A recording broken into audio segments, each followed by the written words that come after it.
Welcome to ട്രൈഡൂട്ട്. നമുക്ക് ഇന്നത്തെ ഗോൾഡിന്റെ പ്രൈസ് മൂവ്മെന്റ് അനാലിസിസ് ഒന്ന് നോക്കാം. അതിനു വേണ്ടിയിട്ട് വൺ ഡേ ചാർട്ടാണ് എടുത്തിരിക്കുന്നത്. വൺ ഡേ ചാർട്ട് നോക്കിയാൽ കാണാം, ഇന്നലെ ഓൾ ടൈം ഹൈനെ ബ്രേക്ക് ചെയ്തു. ഇന്ന് അതിന്റെ കണ്ടിന്യൂഷൻ എന്ന രീതിയിലേക്ക് വീണ്ടും മുകളിലോട്ട് പോകുന്നുണ്ട്. മുകളിലോട്ട് പോകുന്നു എന്ന് വെച്ചാൽ നമുക്ക് കൃത്യമായ റെസിസ്റ്റൻസോ ടാർഗറ്റോ ഉണ്ടാവില്ല. ഇനി ഒരു പുൾ ബാക്കിന് വേണ്ടിയിട്ട് വെയിറ്റ് ചെയ്തിരിക്കേണ്ടി വരും, അടുത്തൊരു റെസിസ്റ്റൻസ് കണ്ടുപിടിക്കാൻ വേണ്ടിയിട്ട്. എനിവേ, നമുക്ക് ഇപ്പോൾ അടയാളപ്പെടുത്താൻ കഴിയുന്നത് ഒരു സപ്പോർട്ട് ഏരിയാസ് മാത്രമാണ്. ആദ്യമായിട്ട് അടയാളപ്പെടുത്തുന്നത് ഈ ഒരു സെല്ലിംഗ് ക്യാൻഡലാണ്. ആ ഒരു സെല്ലിംഗ് ക്യാൻഡലിനെ ഒരു സപ്പോർട്ടായിട്ട് അടയാളപ്പെടുത്തുന്നുണ്ട്.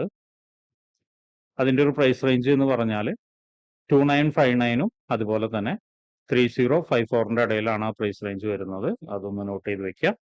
ഇനി അടുത്തത് എന്ന് പറയുന്നത് ഈ ഒരു ക്യാൻഡലിന്റെ ഹൈ, അതായത് കഴിഞ്ഞ ഓൾ ടൈം ഹൈ, ഇന്നലെ ബ്രേക്ക് ചെയ്ത ഓൾ ടൈം ഹൈ ആണ് അടുത്ത ക്യാൻഡിൽ എന്ന് പറയുന്നത്. അതിനെയും ഒരു സപ്പോർട്ടായിട്ട് നമ്മൾ എടുക്കുന്നുണ്ട്. കാരണം അത് ബ്രേക്ക് ചെയ്ത സമയത്ത് റെസിസ്റ്റൻസ് ബിക്കം സപ്പോർട്ടായി മാറും. അപ്പോൾ അതിനെ സപ്പോർട്ടായിട്ട് എടുക്കുന്നുണ്ട്.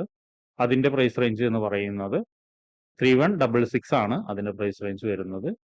ഇനി മറ്റൊരു കാര്യം എന്ന് പറയുന്നത് ഒരു ഇംബാലൻസ് ആണ്. ഇംബാലൻസ് എന്ന് പറഞ്ഞാൽ ഇന്നലെ ക്രിയേറ്റ് ചെയ്ത ക്യാൻഡിലാണ്. ആ ഒരു ക്യാൻഡിലിനെ ഫുള്ളായിട്ട് നമ്മളൊരു ഇംബാലൻസ് ആയിട്ട് മാർക്ക് ചെയ്തിടുന്നുണ്ട്. അപ്പൊ ഇത്രയാണ് പ്രധാനപ്പെട്ട ഏരിയാസ് വൺ ഡേ ചാർട്ടിലുള്ളത്. ഇനി നമുക്ക് ചെറിയ ടൈം ഫ്രെയിമിലേക്ക് പോയിട്ട് കൂടുതൽ അനാലിസിസ് നടത്തണം. അതിനു മുന്നേ ഇന്നത്തെ പ്രധാനപ്പെട്ട ന്യൂസുകൾ എന്തൊക്കെയാണെന്നുള്ളത് നോക്കാം. ഇന്നത്തെ പ്രധാനപ്പെട്ട ന്യൂസ് ഇന്ത്യൻ സമയം 6 മണിക്കും വരുന്നുണ്ട്, അതുപോലെ 7:30ക്കും വരുന്നുണ്ട്. ആദ്യം വരുന്ന ന്യൂസ് കോർ PPI മന്ത്ലി ആണ്. കോർ PPI മന്ത്ലിയുടെ പ്രീവിയസ് ഫിഗർ -0.1% ആണ്. ഫോർകാസ്റ്റ് വരുന്നത് 0.3% ആണ്. അതായത് പ്രീവിയസിനേക്കാളും നല്ലൊരു ഫോർകാസ്റ്റ് ആണ് വന്നിരിക്കുന്നത്. അതിന്റെ യൂഷ്വൽ ഇഫക്റ്റ് എങ്ങനെയാണെന്നുള്ളത് നോക്കാം. യൂഷ്വൽ ഇഫക്റ്റ് എന്ന് പറയുന്നത് actual greater than forecast is good for currency എന്നാണ്. അതായത് ഫോർകാസ്റ്റിനേക്കാൾ മുകളിൽ ഒരു ഫിഗർ വന്നു കഴിഞ്ഞാൽ കറൻസിക്ക് ബെറ്റർ ആവുമെന്നാണ് പറയുന്നത്. അതുപോലെ PPI ലാസ്റ്റ് ടൈം 0.0 ആണ് വന്നിരിക്കുന്നത്. ഇത്തവണ 0.2% ആണ്. ഇത്തവണയും പ്രീവിയസിനേക്കാൾ മുകളിലാണ് ഫോർകാസ്റ്റ് വന്നിരിക്കുന്നത്. അതും actual greater than forecast is good for currency ആണ്. ഇനി പ്രിലിം UM കൺസ്യൂമർ സ്റ്റേറ്റ്മെന്റ് നോക്കാം നമുക്ക്. അത് കഴിഞ്ഞ തവണ വന്നിരിക്കുന്നത് 57 ആയിരുന്നു. ഇത്തവണ വന്നിരിക്കുന്നത് 54 ആണ്. അതായത് കഴിഞ്ഞ തവണയെക്കാളും താഴെയാണ് ഇത്തവണ വന്നിരിക്കുന്നത്. അതും actual greater than forecast is good for currency ആണ്. അതായത് ഫോർകാസ്റ്റിനേക്കാൾ മുകളിൽ ഒരു ഫിഗർ വന്നാൽ, ഇവിടെ ശ്രദ്ധിക്കേണ്ട കാര്യം പ്രീവിയസിനേക്കാളും താഴെയാണ് ഫോർകാസ്റ്റ്. അപ്പോൾ പ്രീവിയസിനേക്കാൾ മുകളിൽ വരുന്നതായിരിക്കും എപ്പോഴും നല്ലത്. അപ്പൊ അങ്ങനെ വന്നു കഴിഞ്ഞാൽ കറൻസിക്ക് ബെറ്റർ ആയിട്ടുള്ള ഒരു കണ്ടീഷനിലായിരിക്കും, അല്ലെങ്കിൽ കറൻസി ബെറ്റർ ആയിട്ടുള്ള ഒരു കണ്ടീഷൻ ആവുമെന്നാണ് പറയുന്നത്. അടുത്തത് പ്രിലിം UM ഇൻഫ്ലേഷൻ എക്സ്പെക്ടേഷൻസ്. ഇത് വളരെ ഇമ്പോർട്ടന്റ് ആയ ഒരു ന്യൂസ് ആണ്. കഴിഞ്ഞ തവണ വന്നിരിക്കുന്നത് 5% ആയിരുന്നു. ഫോർകാസ്റ്റ് തന്നിട്ടില്ല.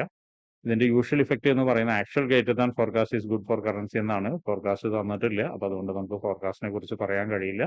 നല്ലൊരു പ്രീവിയസിനേക്കാളും നല്ലൊരു ഫിഗർ വരികയാണെങ്കിൽ കറൻസിക്ക് ബെറ്റർ ആവും, അല്ലെങ്കിൽ കറൻസി വീക്ക് ആവും. കറൻസി എന്ന് പറഞ്ഞാൽ USD ആണ്. അപ്പൊ USD വീക്ക് ആവുകയാണെങ്കിൽ ഗോൾഡ് മുകളിലോട്ട് പോവുകയും USD സ്ട്രോങ് ആണെങ്കിൽ ഗോൾഡ് താഴോട്ട് വരികയും എന്നാണ് പൊതുവെ പറയുന്നത്. പക്ഷെ എല്ലായ്പ്പോഴും അത് ശരിയാവണമെന്നില്ല. അതുകൊണ്ട് തന്നെ ട്രേഡ് എടുക്കുന്ന ആളുകൾ ന്യൂസ് കഴിഞ്ഞതിന് ശേഷം കൃത്യമായ ഒരു പ്രിസെഷൻ തന്നാൽ അതിനെ ഫോളോ ചെയ്ത് മാത്രം ട്രേഡ് എടുക്കാൻ ശ്രമിക്കുക. ഇനി നമുക്ക് ചാർട്ടിലോട്ട് പോവാം. ചാർട്ടിലോട്ട് വരുന്ന സമയത്ത് നമുക്ക് മനസ്സിലാവുന്ന ഒരു കാര്യം, ഈ ഒരു ഓൾ ടൈം ഹൈനെ ബ്രേക്ക് ചെയ്ത് കഴിഞ്ഞ് അവിടെ ഒരു സപ്പോർട്ട് എടുത്തിട്ടാണ് മാർക്കറ്റ് മുകളിലോട്ട് പോയിരിക്കുന്നത്. എന്നിരുന്നാലും ഇവിടെ ഒരു ഗ്യാപ്പ് അപ്പ് ഓപ്പണിംഗ് കാണുന്നുണ്ട്. ഈ ഒരു ഏരിയയിൽ ഗ്യാപ്പ് അപ്പ് ഓപ്പണിംഗ് കാണുന്നുണ്ട്. ആ ഒരു ഏരിയനെ നമ്മൾ ഇമ്പോർട്ടന്റ് ആയിട്ട് മാർക്ക് ചെയ്തിടുന്നുണ്ട്. റെഫ്യൂജി ആയിട്ടാണ് മാർക്ക് ചെയ്തിടുന്നത് അവിടെ.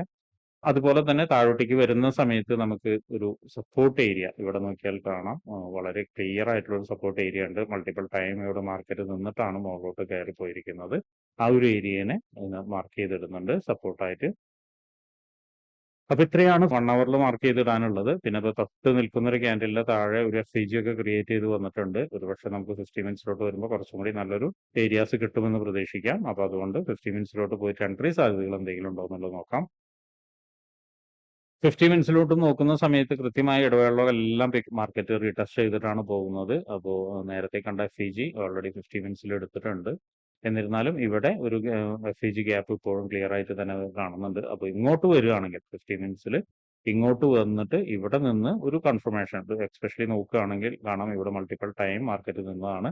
ഓൾ ടൈം ഹൈ ആണ്. അപ്പോൾ ഇവിടെ വന്നതിന് ശേഷം നല്ലൊരു കൺഫർമേഷൻ കിട്ടുകയാണ്. അതായത് നല്ലൊരു ക്യാൻഡിൽ കൺഫർമേഷനോ അല്ലെങ്കിൽ നല്ലൊരു മൂവ്മെന്റോ കിട്ടുകയാണെങ്കിൽ നമുക്ക് ഇവിടെ നിന്നൊരു ബൈ എടുക്കാം. ആ ഒരു ബൈയുടെ ഏറെക്കുറെ ഒരു ടാർഗറ്റ് എന്ന് പറയുന്നത് അത്യാവശ്യം നല്ല രീതിയിൽ തന്നെ നമുക്ക് കിട്ടാനുള്ള സാധ്യത ഉണ്ട്.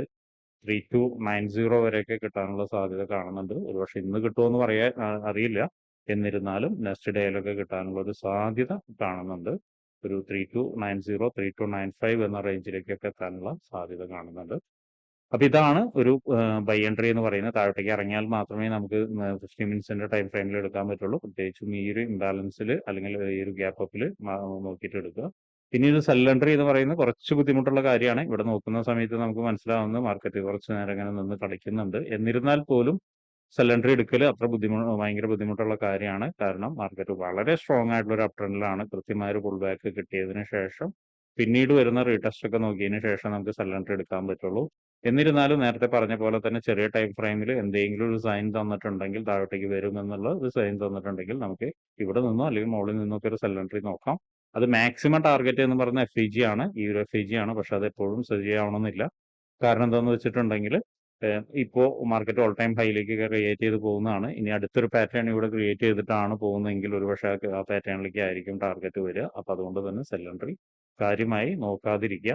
ഇനി സെൽ എൻട്രിക്ക് നോക്കണമെങ്കിൽ മറ്റൊരു ഇതും കൂടി ഉണ്ട്. നോക്കിയാൽ കാണാം ഇവിടെ നിന്ന് ഒരു നല്ലൊരു ട്രെൻഡ് ലൈൻ ക്രിയേറ്റ് ചെയ്ത് പോകുന്നുണ്ട്. അപ്പോൾ ആ ട്രെൻഡ് ലൈൻ ബ്രേക്ക്ഔട്ട് തന്നതിന് ശേഷം എങ്ങനെ ബ്രേക്ക്ഔട്ട് എന്ന് വെച്ചാൽ നല്ല രീതിയിൽ ഒരു ബ്രേക്ക്ഔട്ട് തരിക. ഒരു ചെറിയ ടൈം ഫ്രെയിമിലോ മറ്റോ നോക്കിയിട്ട് നല്ല രീതിയിൽ ഒരു ബ്രേക്ക്ഔട്ട് തന്ന് നല്ലൊരു ക്യാൻഡിൽ ഇവിടെ നിന്ന് ക്ലോസ് ചെയ്താൽ അത് മുകളിലേക്കായാലും അങ്ങനെ തന്നെയാണ് കേട്ടോ. ക്യാൻഡിൽ ക്ലോസ് ചെയ്ത് കഴിഞ്ഞ് അതിനൊരു റീടെസ്റ്റ് വരികയാണ്. അതൊരു വീക്ക് റീടെസ്റ്റ് വരിക, സ്ട്രോങ് അല്ല, വീക്ക് റീടെസ്റ്റ് വരികയാണ്. എന്നിട്ട് വീണ്ടും ഒരിക്കൽ കൂടിയിട്ട് നല്ലൊരു ക്യാൻഡിൽ താഴോട്ടേക്ക് വരികയാണെങ്കിൽ നമുക്ക് അതിനെ ബേസ് ചെയ്തിട്ട് ഒരു സെൽ എൻട്രി എടുക്കാം.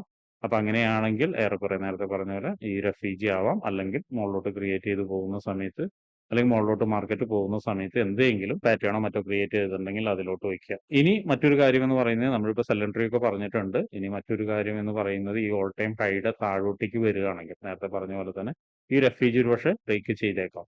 അങ്ങനെ FEG ബ്രേക്ക് ചെയ്യുകയാണെങ്കിൽ മാർക്കറ്റ് ഇനി വരാനുള്ള സാധ്യത ഉള്ള ഒരു ഏരിയ എന്ന് പറയുന്നത് ഈ ലെവലാണ്. ഈ ലെവലിനെ കുറിച്ച് നേരത്തെ പറഞ്ഞിട്ടുണ്ടായിരുന്നു. മൾട്ടിപ്പിൾ ടൈം മാർക്കറ്റ് ഇവിടെ വന്ന് റീടെസ്റ്റ് ചെയ്ത് ബ്രേക്ക് ചെയ്ത് പോയ ഏരിയ ആണ്. ആ ഒരു ലെവലാണ്. അതുപോലെ തന്നെ 50 മിനിറ്റ്സിലെ മറ്റൊരു ഇമ്പോർട്ടന്റ് ആയ ഒരു ലെവലും കൂടിയാണ് ഇതും ഇവിടെയും നമുക്ക് എക്സ്പെക്ട് ചെയ്യാവുന്നതാണ്. അപ്പൊ അങ്ങനെ രണ്ട് കാര്യങ്ങളുണ്ട്. നമുക്ക് പറയാൻ കഴിയില്ല ഇവിടെ നിന്ന് മാർക്കറ്റ് താഴോട്ടേക്ക് വരുമോ പറയാൻ കഴിയില്ല. വന്നാൽ നമുക്ക് എക്സ്പെക്ട് ചെയ്യാവുന്ന രണ്ട് ഏരിയാസ് ആണ് ഈ രണ്ട് ലെവൽ. ആ ഒരു ലെവലിന്റെ പ്രൈസ് റേഞ്ച് എന്ന് പറയുന്നത് ഈ ആദ്യത്തെ ലെവലിന്റെ പ്രൈസ് റേഞ്ച് 3122ഉം അതുപോലെ തന്നെ 3136ന്റെ ഇടയിലാണ് ഈ ലെവൽ വരുന്നത്. അതുപോലെ താഴത്തെ എന്ന് പറയുന്നത് 3083ഉം അതുപോലെ തന്നെ 3097ഉം ആണ് വരുന്നത്. ആ ഒരു ബോക്സ് വരുന്നത് അതിൻ്റെ ഉള്ളിലാണ് വരുന്നത്. ഇത് ചെറിയ മാറ്റങ്ങൾ അങ്ങോട്ടും ഇങ്ങോട്ടും വരാം.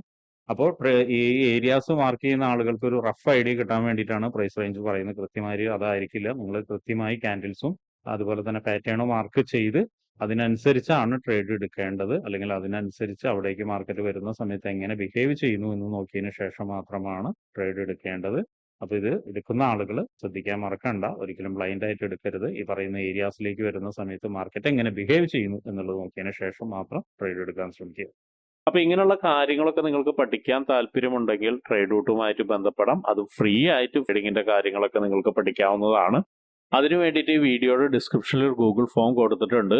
ആ ഗൂഗിൾ ഫോം കൃത്യമായി വായിച്ച് അതിലുള്ള കണ്ടീഷൻസ് ഒക്കെ ഓക്കെ ആണെങ്കിൽ മാത്രം ഫിൽ ചെയ്യുക. അതോടൊപ്പം തന്നെ ഡിസ്ക്രിപ്ഷനിലുള്ള വാട്സപ്പ് ചാനലിൽ നിങ്ങൾക്ക് ജോയിൻ ചെയ്യാവുന്നതാണ്. അവിടെ ട്രേഡ് റൂട്ടിന്റെ അപ്ഡേറ്റ്സ് ലഭിക്കുന്നതാണ്. അപ്പൊ എല്ലാവർക്കും ഇന്നൊരു പ്രോഫിറ്റബിൾ ഡേ ആവട്ടെ എന്ന് ആശംസിക്കുന്നു.